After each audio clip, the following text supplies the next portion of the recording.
está aqui na reunião, o reloginho está lá. Assista agora Diário Brasil. Mudou a abertura. Mais moderninha.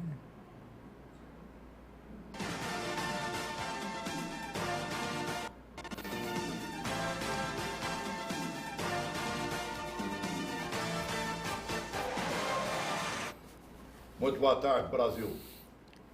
Vamos dar uma visualizada no panorama político, né? Ver o que está acontecendo. Já anunciaram na sexta, mas já tem um rombo acrescido, né? Encaminhado ao Congresso nessa segunda, deve ser votado na terça a permissão ou não deste rombo. E aí o presidente disse que na terça também vai apresentar algumas mudanças, né, que ele pretende fazer para enxugar a máquina. E vai aí, como diz o outro, as coisas tudo funcionando, né? É complicado. Deixa eu apresentar os convidados de hoje. Começa aqui com o mais novo deles, o Rosso Barreto, né? Seja bem-vindo mais uma vez, sociólogo, cientista político. Está mais para sociólogo agora do que para cientista político, não está não? Essas movimentações, vai, volta, tira esse ministério, volta com esse ministério, os movimentos sociais e principalmente artísticos, né? É verdade, Celso. Uhum. A gente tem visto isso aí. Boa tarde, Brasil. Boa tarde, Celso. Boa tarde, Kleber Karpov. Boa tarde, você, dona de casa. Pois bem, Celso, a gente vem falando assim que hoje a gente faz uma análise mais sociológica do que política, porque é devido ao comportamento das pessoas. As pessoas estão se comportando hoje de forma diferente, um pouco mais cobrando do governo esse tipo de situação. Com relação à questão política, a gente tem percebido que o governo Temer foge daquela razão, ele está sem o apoio, está sem aquela base social, diferentemente do governo Dilma, que tinha o apoio da base social, mas não tinha o apoio parlamentar.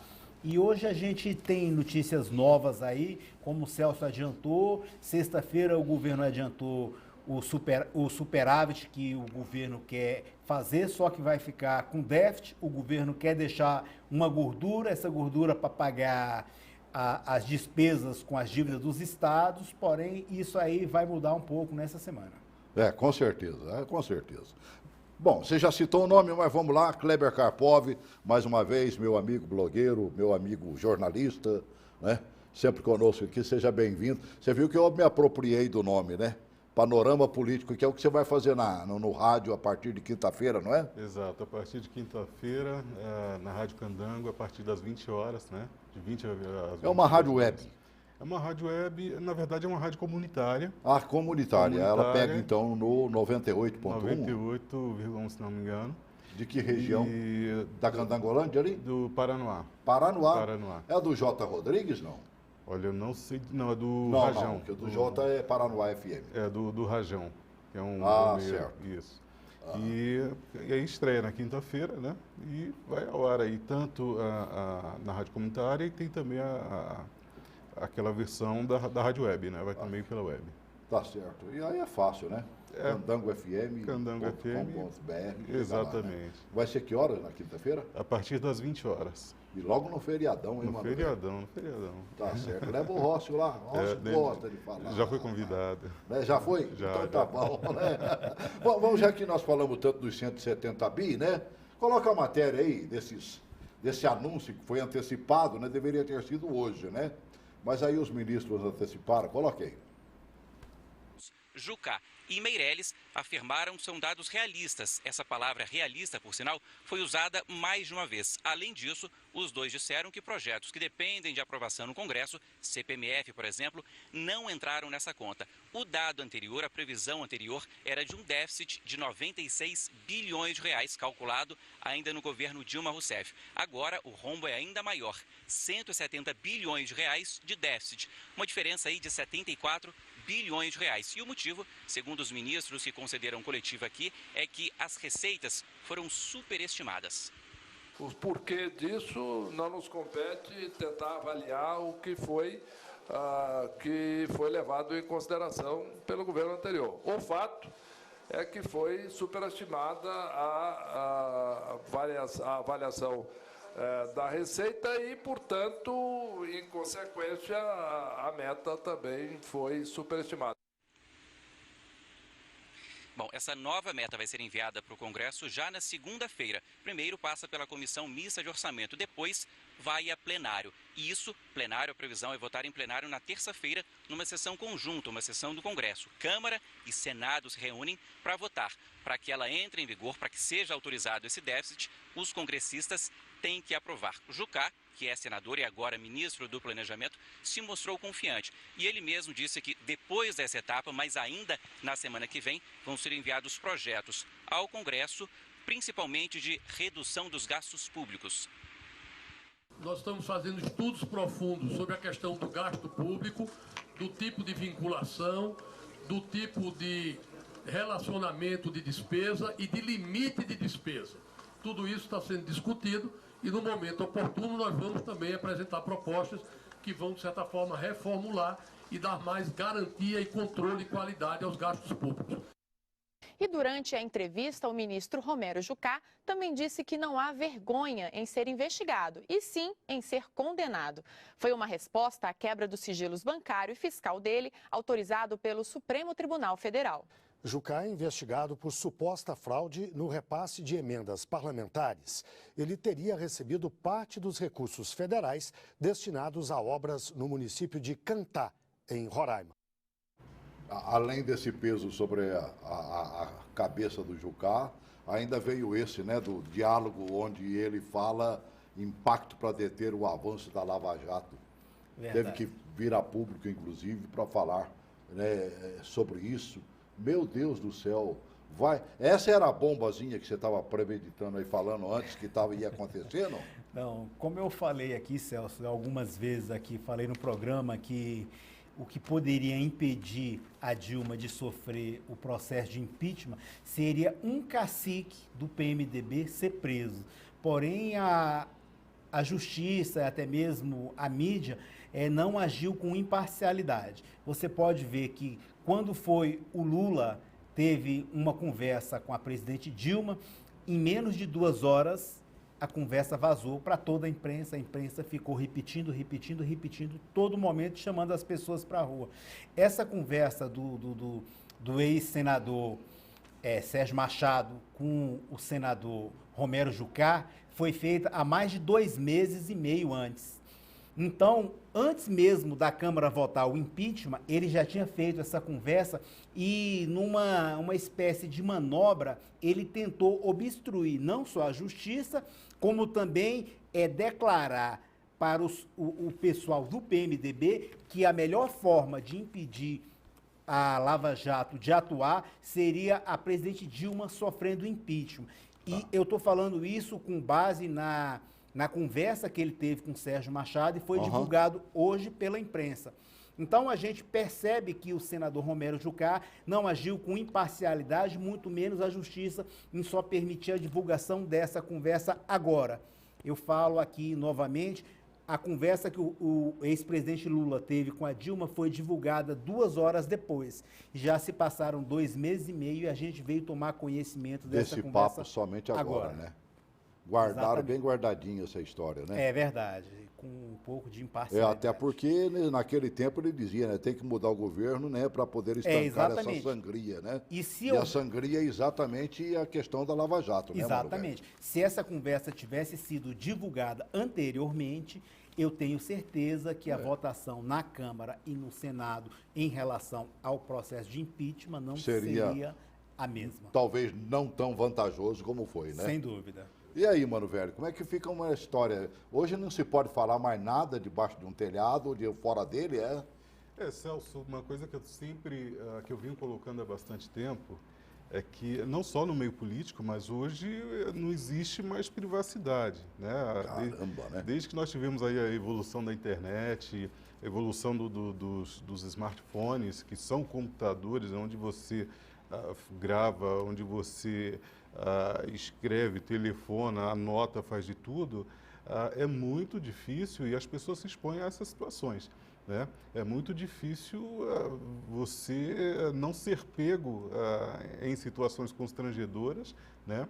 E situações, acho que perigosas, não só para a pessoa que se aventura, né? De repente fazer declarações como essa, por exemplo, quanto como é que eu colocaria aqui para ti? Me fugiu a palavra, desculpa. Mas, no fim das contas, o que eu quero dizer é que não dá, hoje em dia não dá para se esconder nada. Né?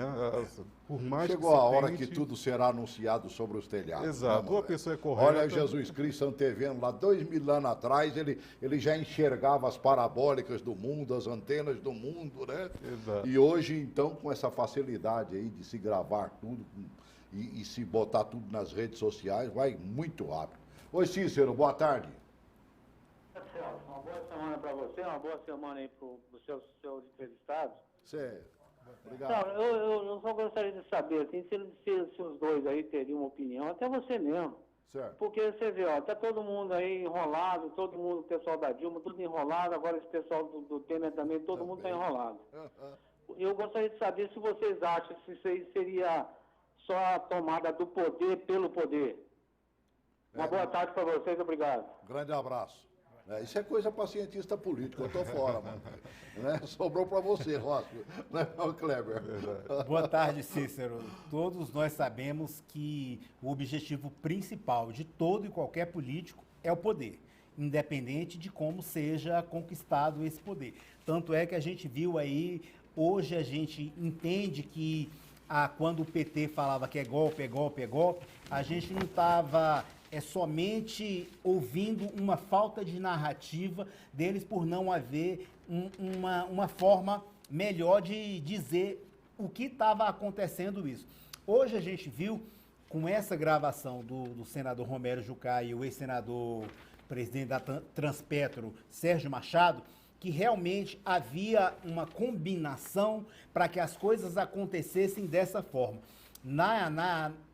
No diálogo que foi divulgado pela Folha de São Paulo hoje, a gente viu claramente o senador Romero Jucá falando que para que fosse barrado as investigações da Operação Lava Jato, teria que afastar a Dilma e teria que colocar o Temer. Não sei até onde ele consegue comprometer e até onde ele fala a verdade. O que a gente pode tirar uma conclusão acertada disso daí é que houve manobra, houve combinação para que as coisas acontecessem desse jeito. Por um motivo menor, o senador Delcídio do Amaral foi preso por obstruir a justiça. O senador Delcídio foi cassado por esse mesmo motivo e por uma razão semelhante a essa do senador Romero Jucá. A gente teve a cassação de um senador, o que não aconteceu com o senador Romero Jucá. Acredito que aí há uma imparcialidade, tanto na justiça como na divulgação da mídia em relação a esses casos. Meu Deus do céu, né? Que coisa. Quanto mais mexe, parece que eu ia falar mais fede, né? Mas, meu Deus do céu, cara, nós não vamos parar com isso, não? Olha, o Celso, tem uma coisa que é interessante, que eu já até coloquei em outra oportunidade aqui, que toda essa manobra não está acontecendo agora, já é uma coisa articulada há muito tempo, né? Por exemplo... isso vem rolando. Exato. Até mencionei que em setembro do ano passado, por exemplo, o PMDB trouxe uma propaganda partidária mostrando justamente os quadros, ou seja, ali ele já estava chamando a responsabilidade do governo e óbvio que teria toda uma manobra para que as coisas acontecessem, né? A gestão do Temer, por exemplo, ela acaba cometendo, não sei se um erro ou se confirma um protecionismo, quando o Temer nomeia ministros que estão citados ou sendo investigados aí na Operação Lava Jato, por exemplo. Correndo esse risco que está passando agora, né, Manuel? Exatamente. Se concretizando agora, né? Exatamente. Oi, Mariane, boa tarde, querida. Celso, boa tarde, seus ouvintes, viu? Tá certo. Boa tarde aos seus ouvintes. Tá bem, querida? Pode falar, Ô, Celso, eu estou vendo isso aqui, eu acabei de ver agora há pouco no jornal e vi vocês falando aí.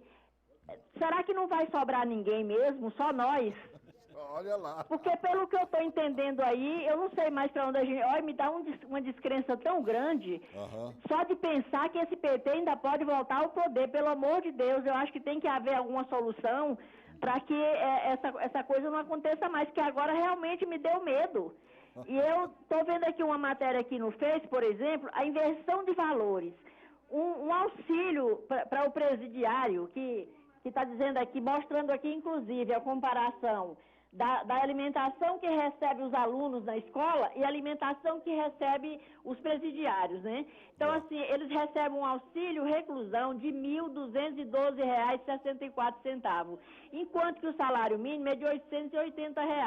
Então, eu te pergunto isso, que país é esse? Para onde a gente está indo? Será que a gente também não vai começar a revoltar e começar a querer fazer coisa errada também? Porque parece que só tem valores as pessoas que fazem coisa errada.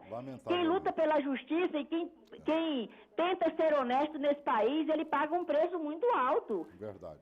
Que absurdo é esse? Além deles receberem uma alimentação de qualidade melhor do que a alimentação recebe na escola os alunos, ou seja, uma merenda escolar, ainda recebe um salário para ser preso. Dessa forma aí não vai parar nunca ninguém de ser preso. Quer dizer, se eu não tenho emprego aqui fora, eu vou fazer alguma coisa para ser preso e receber um salário lá dentro. Tá bem, querido. Que vergonha é essa? Que país é esse? Por favor. Tá certo. Obrigado. Grande abraço, Mariane. Participe sempre. A grande verdade é que parece que quanto mais mexe, mais o negócio vai complicando, né? Nós falamos do Jucá, quer dizer, lá na terra do Jucá mesmo, em Roraima, né? Pegaram 5 na sexta-feira, né? Prenderam e queriam prender o ex-governador, cuja esposa é a atual governadora. Quer ver? Coloque aí a matéria da TV Brasil, por favor. A Polícia Federal de Roraima prendeu 5 pessoas em cumprimento a mandados de prisão expedidos pela Justiça Federal. As prisões fazem parte do processo judicial pelo envolvimento de um médico, um empresário, um servidor público, uma advogada e um professor no esquema de desvio de verbas públicas, conhecido como escândalo dos gafanhotos. Os 5 presos foram encaminhados à Penitenciária Agrícola de Roraima. A Justiça Federal também decretou a prisão do ex-governador Neudo Campos. Ele é esposo da governadora do estado, Sueli Campos. Policiais federais realizaram buscas nas residências do ex-governador. Até o momento, Neudo não foi localizado. O momento era quando ela fez a matéria. Eu não sei se até agora ele já não se apresentou, coisa assim. Se ele for inteligentinho, ele vai se apresentar, né, Rosa? Sem dúvida. Né? É mais fácil, né? Agora, por que Operação Gafanhoto, hein? É porque me parece que o governador usou uma espécie de inseticida e acabou matando muitos índios.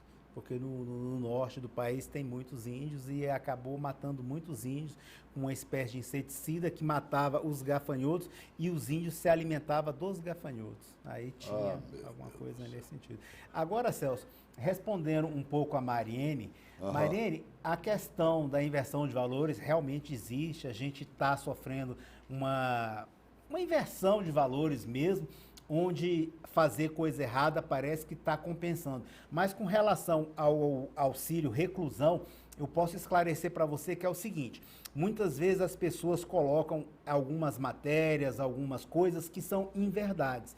Para que a pessoa receba o auxílio reclusão do INSS, é necessário que ela seja contribuinte e a época em que ela foi presa e reclusa, condenado, o processo transitado em julgado, ela esteja trabalhando e contribuindo para o INSS. E o valor não é 1.215, é calculado de acordo com o tempo de contribuição que a pessoa tiver. Isso é para que os filhos dessa pessoa não fiquem amparados, porque à época ele era trabalhando, é como um acidente de trabalho. Quando a pessoa está trabalhando, sofre um acidente de trabalho, ele recebe a contribuição do INSS, que é calculado mediante a proporcionalidade dos pagamentos que ele já fez. Dessa mesma forma é calculado o auxílio reclusão. Não quer dizer que todo preso tem direito a receber 1.200 por cada filho que trabalha. Só aquele que foi previdenciado. Exatamente, né? Só o que contribuiu e à época estava contribuindo quando foi preso. Pelo menos melhorou um pouquinho, né? Agora, quando o cidadão se machuca aqui trabalhando e tudo mais, Amigo, eles estão mandando embora, voltando para o trabalho, e aí o trabalho não quer de volta, né? Eu vi uma senhorinha, por exemplo, que sofreu um acidente, né? Qual é a profissão dela? Cortadora de tecido ali para fazer roupa, né? Aham. Então, ela com os dedos tudo duro ali, não, você está apta para voltar ao trabalho. Mas peraí, amigo, eu preciso apertar o alicate ali. Não, tesoura, esses peritos do INSS são terríveis. Não, então, muito eles difíceis parecem-me mesmo. que estão lá para dizer não. Para dizer não. né? Eles são E terríveis. ainda querem mesmo. enxugar mais a máquina, né? E parece É. que vão conseguir, né? É o que está acontecendo nesse momento, tudo indica que vai para esse caminho aí. Eu não sei, a Previdência antigamente, você lembra que você tinha um cartãozinho do INPS? Sim, né? aham. Era INPS mesmo. INPS, Né? E você, para ir para um hospital, você que milita muito na área da saúde, você tinha que apresentar aquele cartão para poder ser atendido. Exato, exato. Né? É como se fosse o teu cartão de saúde hoje. Né? Exato. Do pago lá, evidentemente. Isso. Naquele tempo seria gratuito. Exato. É Não tem gratuito mais- para quem contribuía. É, Antes só. do SUS, quem contribuía tinha É. direito à assistência à saúde. Depois da universalização do SUS, que eu considero a maior política pública do mundo, se Muito você boa, sofrer Uma você pena que não levam a sério. Exatamente. Se você sofrer um acidente, você é atendido em qualquer lugar do Brasil, diferentemente de outros países. Sim, Kleber. Eu recentemente fiz um questionamento à Secretaria de Saúde aqui do DF, perguntando sobre esse cartão do SUS. Né? Aham. Porque eu lembro que ele em 90 e... Aliás, acho que 2004, 2003, alguma coisa assim, o governo federal distribuiu os cartões provisórios Sim. e prometeram de depois fazer a entrega dos definitivos, mas eles nunca apareceram. Mas hoje nós temos a internet novamente aí na nossa vida, e aí eu fiz esse questionamento. Vem cá, e esses cartões que nunca apareceram, né?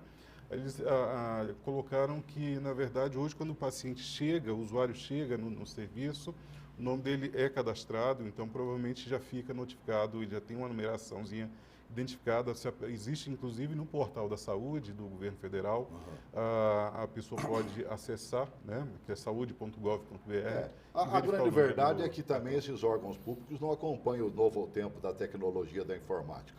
Eu precisei dessa previdência social aí, eu recolho desde o ano 60 e a cacetada que eu recolho previdência, certo?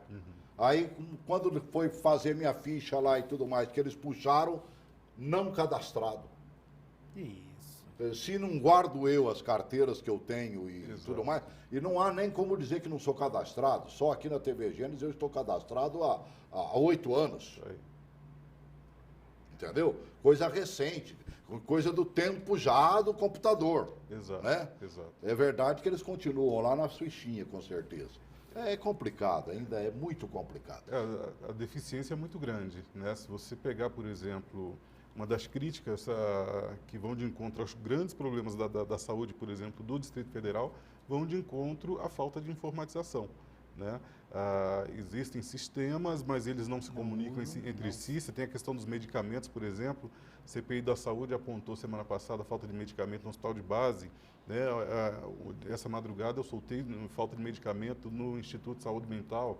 E não existe controle. A secretaria faz as compras, recebe na farmácia central, depois que manda para a unidade hospitalar, ninguém sabe onde vai parar esse medicamento, porque não existe controle, não só medicamentos, mas você pega, por exemplo, a questão de órtese e prótese, por exemplo. Também, não se né? sabe em Com quem aquela foi colocado. fortuna incalculável que Exatamente. gastaram, né? Isso do ponto de vista sistêmico, seria fácil controlar.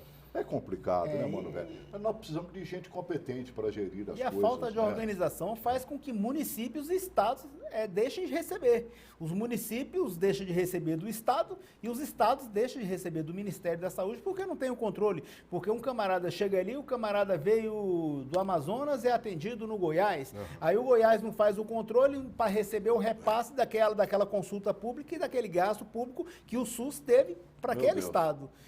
E essa falta de organização, falta de comunicação entre um sistema e outro, como o Kleber deixou bem claro, é ruim para todo mundo.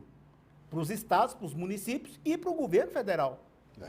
Hoje, por exemplo, o pessoal lá da Petrobras vai analisar a indicação do Pedro Parente, né? Para presidir o órgão. Sinceramente, olha, É muita coragem do Pedro, com toda a história que ele tem, né, ligado a governo e a iniciativa privada, aceitar não é nem abacaxi, aquilo é ananás, azedo, né, para descascar. Bota um pouquinho aí sobre isso, principalmente sobre o Pedro aí, por favor. Pedro Parente é engenheiro e já atuou como ministro da Casa Civil e de Minas e Energia no governo do ex-presidente Fernando Henrique Cardoso. Ele também já trabalhou no Banco do Brasil e no Banco Central. Atuou ainda como consultor do Fundo Monetário Internacional e CEO da Bung Brasil. Atualmente está na presidência do Conselho de Administração da BMF Bovespa. Durante a posse, ele ressaltou a necessidade de uma gestão profissional e disse que não haverá indicação política na Petrobras. Ser claro e taxativo com relação a esse ponto. Não haverá indicação política, o que vai facilitar muito a vida do Conselho de Administração e a minha própria, porque se isso fosse o caso, que não será, certamente elas não seriam aceitas. E eu não tenho dúvida nenhuma que, à luz da orientação do presidente Michel Temer, de que a empresa vai continuar a ter e vai aperfeiçoar a sua governança para que seja uma governança estritamente profissional. Com isso tudo, nós vamos ter a possibilidade de acelerar a solução ou os encaminhamentos para os desafios que a empresa enfrenta hoje. Você acredita que a Petrobras tem salvação? Tem, acredito sim. Acredito sim. Acredito porque a Petrobras é uma empresa que tem muitos recursos. Com essa descoberta dessa jazida de petróleo aí que é o pré-sal, a gente sabe que há muito a ser explorado, o que vai criar a musculatura da sustentabilidade para a Petrobras, tal como ela era no início dos anos 70. Até porque o petróleo não some do lugar onde não, ele está. Exatamente. Se hoje está mais caro retirá-lo para vender o barril ao preço que caiu pelas metades, né, em outros produtores, você deixa ele ali e guarda para depois. Exatamente. Você um reservatório exatamente. mesmo, você vai explorando de acordo com as suas necessidades e com a sua conveniência. Então, eu creio que a Petrobras tem condição de se restabelecer uma empresa pública respeitável e de qualidade. O grande problema é o seguinte, eu estava vendo uma matéria dos Estados Unidos onde voltou todo mundo a comprar aqueles carrões, né? Aqueles mega carrões que bebe mesmo. Né? Que para dobrar você tem que fazer a esquina, você tem que fazer manobra de tão grande que é, e que são beberrões, 4 litros, 4 quilômetros por 1 litro e vai aí por diante, né? Mas aí eles dizem, não, mas aqui caiu pela metade, o preço do petróleo caiu e nós estamos pagando a metade do preço que pagávamos há pouco tempo atrás. Agora aqui no Brasil não tem jeito, estamos pagando mais caro, corremos o risco de ver a CID aumentada agora e, consequentemente, a gasolina aumentando de novo, mano, velho. É verdade. E vale observar que, por exemplo, nos Estados Unidos, o valor da gasolina, por exemplo, é bem abaixo do que o valor cobrado aqui no Brasil, né? Se não me engano, está na faixa de 60 centavos o litro, alguma coisa aqui. Aqui nós pagamos hoje, em média aí de 3,50, 3,70, alguma coisa mais ou menos do gênero, né? Tivemos até uma baixa, né, do valor do combustível, mas devemos ter aí a questão da CID. Agora, com relação à Petrobras, eu acho que vale uma coisa interessante, que é o seguinte: a Petrobras foi chegou a ser a 17ª maior empresa no mundo, né? E a maior empresa do Brasil. Quando o Parente ele faz a colocação que não deve ocorrer indicações políticas, eu acho que isso é uma sinalização importante, né? Não só para a direção, mas eu acho que principalmente um outro ponto importantíssimo são os conselhos, né? Hoje nós temos o Conselho da Petrobras, nós temos o Conselho da Vale, da SEB, da CAESB, da CELG, todos esses conselhos, infelizmente, né, Eletrobras, as Furnas, eles têm pessoas que são indicações políticas, que estão ali conosco meramente para ganhar recursos. Para não dizer que é sempre. Exatamente. Quase sempre a indicação política. Exato. E às vezes o cara não tem nem nada a ver, nunca viu aquilo, nem mais gordo, nem mais magro, né, exatamente. Não conhece, simplesmente chamado e aí querem condenar, por exemplo. Não, mas ela fazia parte do conselho, fala a própria presidente. Mas isso passa batido, mano, velho. É verdade. Né? Agora eu quero ver como é que o governo vai se safar né? O Temer, por exemplo, entregando hoje o pedido de 170 bi para poder estourar, né? Agora, ele vai apresentar amanhã o que ele vai fazer para melhorar a situação para o Brasil se equilibrar. Mas aí já está falando, CPMF descartada, mexer com a Previdência no exato momento também está descartado. Ele vai tirar de onde?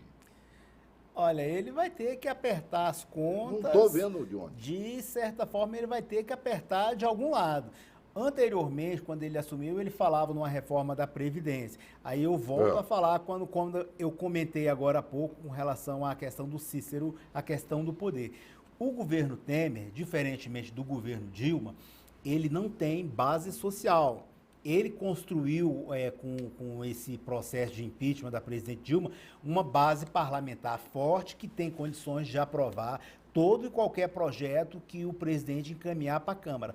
Porém, ele não tem o apoio, uma base social. São pessoas que vão lá defender que aquela política pública, aquele projeto seja aprovado, certo? Então, ele já caiu um pouco aí quando ele cortou o Ministério da Cultura e transformou numa secretaria.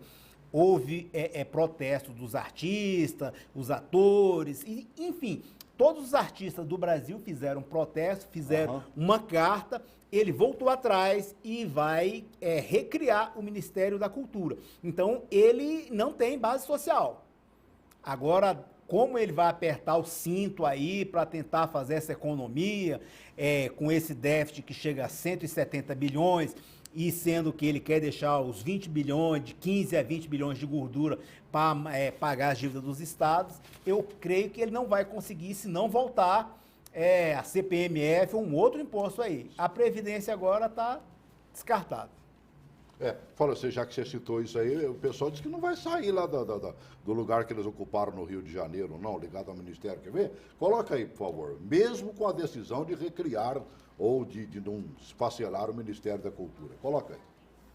Mesmo depois do anúncio da recriação do Ministério da Cultura e da indicação do nome do diplomata Marcelo Calero para assumir a pasta, os movimentos que fazem parte do Ocupa Minc RJ seguem irredutíveis e reafirmam que não reconhecem o governo interino e, portanto, a ocupação continua. Para a gente extinguir ou não, desextinguir ou não o Minc, nesse momento não é tão relevante. Todo esse processo de vai e vem revelou a fragilidade, o clima meio de barata voa de um governo que é questionado na sua própria legitimidade. No dia 12 de maio, o Diário Oficial publicou a medida provisória do presidente interino Michel Temer, que reduziu de 32 para 23 o número de ministérios no governo federal. Junto com o Ministério da Cultura, a extinção da pasta ligada às mulheres, igualdade racial e direitos humanos foram as mais criticadas por movimentos sociais que responderam à MP com ocupações a edifícios ligados ao extinto Minc. Em apenas uma semana, 18 edifícios em diversas cidades brasileiras já foram ocupados. A grande verdade é o seguinte, se estávamos descontentes com o governo Dilma, e cá para nós havia razão para isso, sem dúvidas, ela não conseguia governar mais, né? E parece que tem gente também descontentinho com o governo Temer. Nem começou, né? Pega verdade. Aqui para mim, mano, né? Isso aqui foi lá em frente à casa dele mesmo, né? Tentaram lá depois, né, São Paulo, botaram a polícia lá e botaram todo mundo para correr, né? Mas manifestações semelhantes a essa estão acontecendo aí em vários pontos do Brasil. Em todo o Brasil. E não dá para dizer que era meia dúzia de vermelhinho fazendo uma coisa. E não tem a mesma divulgação que tinha quando as pessoas, quando a imprensa chamava para ir para a rua, os descontentes com o governo Dilma, a nomeação do governo Lula, o Lula como ministro. Então, isso, a imprensa deu uma chamada, assim, com bastante vigor, com bastante repetição da gravação da conversa do Lula com a Dilma, o que não, diferentemente do que fez agora com Romero Jucá. Nesse encontro de blogueiros, né, Encontro Nacional de Blogueiros que nós tivemos lá em BH, Belo Horizonte, a presidente Dilma estava lá, inclusive voltou a falar novamente. Parece que ela engoliu, não falou em palavra golpe, né? Que já pediram do judiciário que ela desse botasse o pé no freio quanto a essa questão aí. Mas ela continua dizendo e tentando mostrar que, como diz outra coisa, não foi tão legal assim. Coloque aí, a imagem não está muito boa, primeiro estava muito escuro lá, e segundo, pelo que vi ali, deve ter sido feito meio que por celular ou coisa semelhante. Coloca aí. Ela disse que vai continuar lutando contra o processo de impeachment. É um processo de quem não tem voto de chegar ao poder. Na verdade, é uma eleição indireta. A característica mais golpista é porque eles sabem que eles não chegariam ao exercício da presidência da República sem esse processo. A briga é feia, né, amigo, né? Você viu o atual advogado-geral da União, né? O chefão da AGU atual, disse que vai fazer uma sindicância para ver o que o Zé Eduardo andou fazendo lá dentro. Zé Eduardo, que não tem papas na língua também, já botou a boca no trombone. Coloca aí. O ex-advogado-geral da União, José Eduardo Cardoso, criticou hoje o anúncio de que o atual responsável pela pasta, Fábio Medina Osório, vai abrir uma sindicância contra ele por chamar de golpe o processo de impeachment da presidenta afastada Dilma Rousseff. Cardoso disse ainda que vai entrar com uma representação contra Osório no Conselho de Ética da Presidência da República. Na verdade, é uma clara tentativa de intimidação da defesa da presidenta Dilma Rousseff. O Conselho de Ética da Presidência da República já examinou e disse que a nossa defesa é absolutamente regular, porque o advogado tem direito a ter liberdade na manifestação que faz, na defesa dos direitos da pessoa que representa. Hoje nós dissemos que o impeachment da presidenta Dilma Rousseff é inconstitucional e, portanto, é um golpe.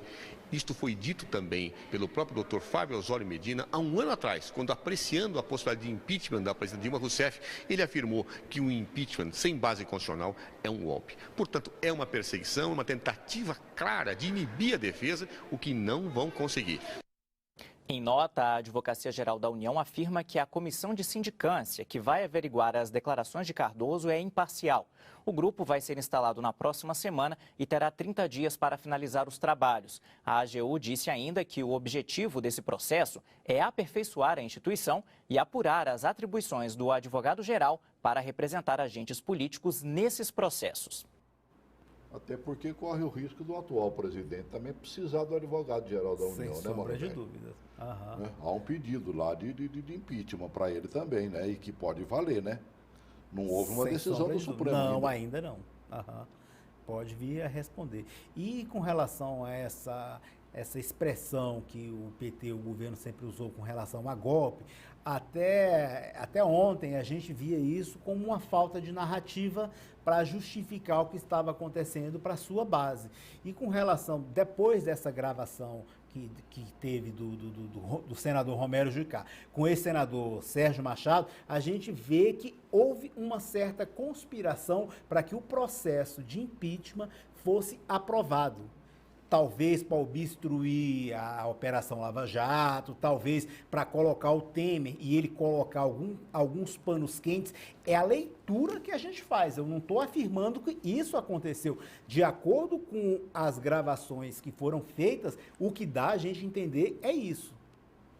A grande verdade é o seguinte, tem que botar, há muita verdade e há muita mentira também circulando em um pedaço. Circulou, por exemplo, agora, recente mesmo, para ontem, para hoje, né, dizendo, por exemplo, que os aposentados junto ao governo federal estariam recebendo já muito rapidamente, né, em fatias. Como aconteceu no Rio Grande do Sul, como acabou de acontecer no Rio de Janeiro e tudo mais. Tanto deixa eu fazer uma propaganda aqui do movimento. Amanhã, por exemplo, o pessoal vai fazer vai dar um abraço no Ministério, deve ser no da Fazenda, que albergou agora a Previdência, né? Então eles vão lá, meu amigo João Pimenta, que depois de lá vem para cá, né? Porque amanhã a gente fala de Previdência aqui e das possíveis trocas que vão fazer dentro desse contexto aí. E olha, tem coisa escondida ali. Porque não vão anunciar isso amanhã, na terça. Mas vão anunciar, já falaram, né? Daqui 3 semanas. E devem mexer, com certeza. Um dos jornais de hoje, por exemplo, fala muito que quem será mais afetado é aquele pessoal que está na faixa dos cinquentinha, né? Faltando pouco tempo para buscar uma aposentadoria e que poderá sofrer o impacto disso. No teu caso, por exemplo, não é não? Faz meu caso, estou chegando lá. Eu queria só fazer uma colocação que eu acho que é interessante da questão do golpe, é que, embora agora fique mais acentuado, a gente não pode esquecer, eu acho que essa palavra tem um estigma muito forte, a gente não pode esquecer que, se for golpe realmente, teve um endosso, inclusive, do Supremo Tribunal Federal. Né? Então, foi exatamente, acho que foi a Rosa Weber que pediu para dar uma, né, uma maneirada. Peraí, isso você está comprometendo o judiciário brasileiro. Exatamente. Tem que ser cauteloso. E com relação à questão do governo Temer, que o Rossi estava falando, por exemplo, dessa movimentação contra o Temer, do pessoal ocupando lá acho que em São Paulo, né, por conta da extinção lá do Ministério da Cultura, tem uma coisa interessante que a gente não pode deixar de observar, que é o seguinte: mesmo antes de Temer assumir o poder, nós temos uma movimentação social muito grande acontecendo, e ela necessariamente, ao ser contrária a Dilma, ela não era pró-Temer, né? Existe uma movimentação apolítica muito grande, né? Existe quem defenda, por exemplo, que nós tenhamos nova eleição. Então, isso não pode ser deixar de ser levado em consideração, porque tem muita gente que está acreditando que Temer vem para resolver o problema, assim como também tem muita gente acreditando que Temer faz parte do mesmo balaio e que, na verdade, precisa tirar.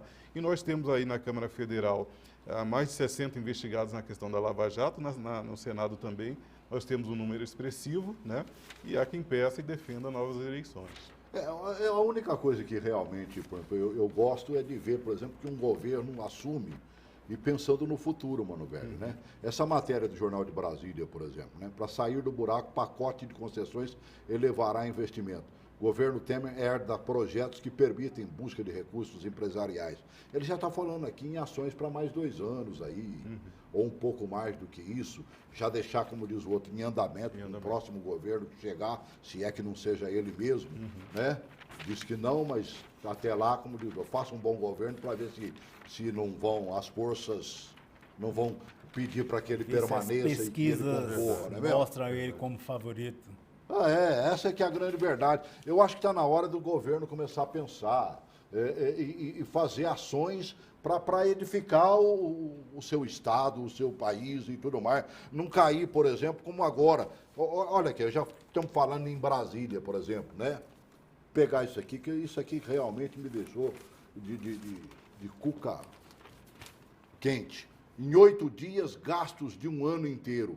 Olimpíadas custam 25 milhões ao Distrito Federal, que não se propôs a fazer Olimpíada nenhuma, certo? Soma próxima ao valor da manutenção dos centros olímpicos. Com esse dinheiro que será gasto em 8 dias, e não somente esse de 25, porque outros 4 foram gastos só para carregar aquela tocha, aqui por dentro do Distrito Federal, eu não sei como é que conseguiram gastar 4 milhões para fazer aquilo, né? Para onde foi esse ralo aí?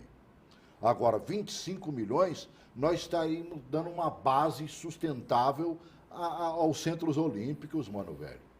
Que é tudo que Brasília precisa, ocupar essa meninada e criar atletas. É verdade, Celso. Eu acho que o nosso país deu uma regredida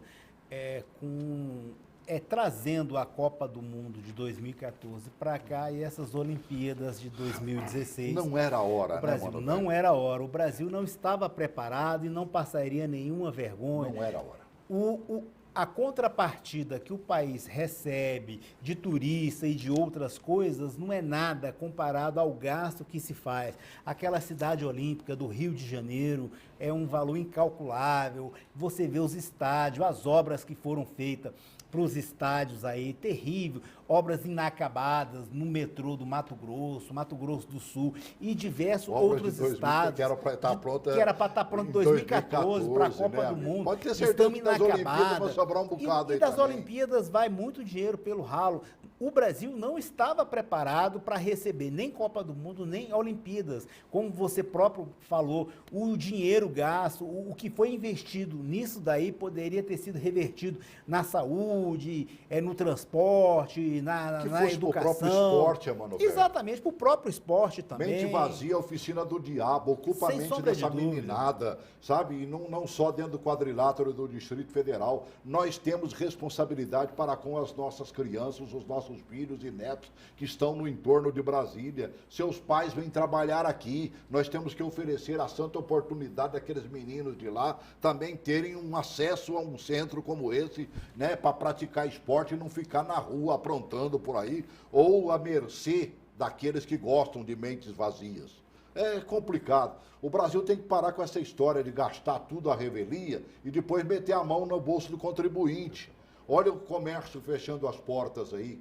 Os empresários estão sofrendo escandalosamente. Só os heróis estão sobrevivendo. Eu não diria nem que eles são heróis, sabe? Eles estão trabalhando contra si mesmo. O buraco será mais fundo depois, na hora que resolver fazer isso. É complicado. Coloca essa matéria sobre essa questão de impostos. Houve agora, no fim de semana, hein? Acho que foi sábado, 100 e poucos municípios brasileiros venderam gasolina a preço que ela deveria ser vendida se não tivesse imposto. Prepare-se aí para cair de costa. Põe aí. Em 131 cidades brasileiras, empresários comercializaram produtos sem impostos. Em São Luís, este posto de combustíveis vendeu gasolina de R$ 3,54 por R$ 1,80. O resultado foi uma fila quilométrica de carros. Os motoristas chegaram de madrugada para garantir o abastecimento. Eu cheguei às 4h45. 4,45. Isso. Vale a pena ficar numa fila dessa para ter esse desconto? Vale sim, porque iniciativa como essas a gente tem que abraçar.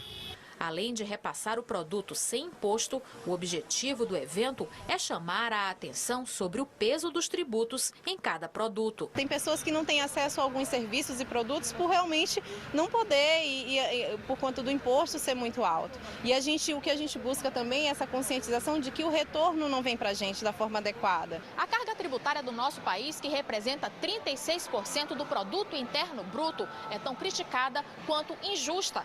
Uma pessoa que recebe um salário mínimo, por exemplo, paga 36% só de impostos. Mas quem tem um salário médio de R$ 22 mil paga apenas 17%. Mas o que a maioria desconhece é quanto realmente paga de imposto em cada produto. Em 2014, entrou em vigor a Lei do Tributo na Nota Fiscal, que informa ao cidadão quanto de imposto é pago em cada compra. Olha, eu andei pesquisando agora, é muito. Às vezes passa de 50% a 60%.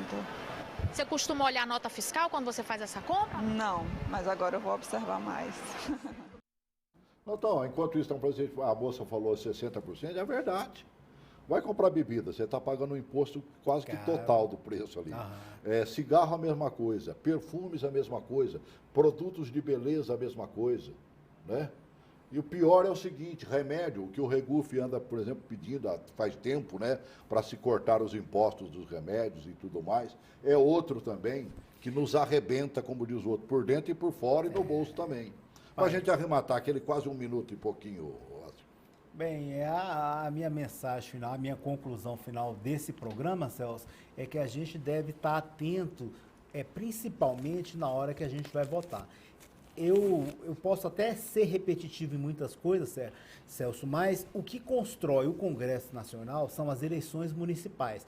Você daí do município que vai votar esse ano, procura conhecer seu candidato melhor, procura saber o que ele fez, a sua biografia, a sua história de vida, para que você possa votar nele e cobrar os compromissos que ele está te oferecendo nesse momento. Porque agora ele vai te oferecer muita coisa e quando chegar lá ele não vai fazer nada, seja o vereador ou seja o prefeito. Então, essa é a minha mensagem final para concluir agora, para acabar com toda essa questão que a gente está sofrendo aí, dessa ingovernabilidade. Primeiro, começar nos municípios, depois você faz o mesmo trabalho com seu deputado estadual, federal e presidente e tenham todos uma boa tarde. Celso, Kleber Carpov. Uma maneira fácil de você analisar seu prefeito aí é dar uma olhada na merenda dos meninos das escolas aí do seu município. Sem dúvida.